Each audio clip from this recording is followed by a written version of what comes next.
বাংলাদেশ ও ভারতের সম্পর্কের উত্তেজনা এখনও কমেনি, বরং দিন দিন তা বাড়ছে।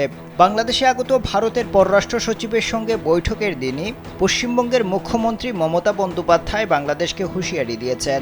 তিনি বলেন, ওনারা বাংলা বিহার দখল করে নেবে, আপনারা দখল করতে আসবেন আর আমরা বসে বসে ললিপপ খাবো।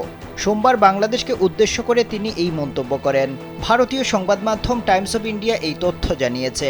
মমতার এই বক্তব্যের পেছনে রয়েছে বাংলাদেশ জাতীয়তাবাদী দল বিএনপির যুগ্ম মহাসচিব রুহুল কবির রিজভির একটি বক্তব্য।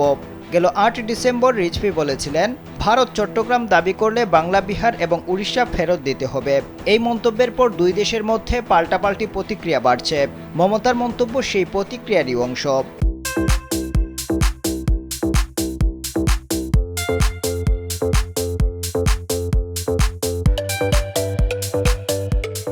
ভারতীয় গণমাধ্যমের একাংশকে বাংলাদেশের পরিস্থিতি নিয়ে সংবাদ পরিবেশনের ক্ষেত্রে সংযম প্রদর্শনের আহ্বান জানিয়ে মমতা বলেন, এটি উত্তরপ্রদেশ বা রাজস্থান নয় যে সাংবাদিকদের গ্রেপ্তার করা হবে। তবে সামাজিক যোগাযোগ মাধ্যমে অনেক ভুয়া ভিডিও ঘুরে বেড়াচ্ছে। একটি রাজনৈতিক দল আগুন জ্বালানোর চেষ্টা করছে।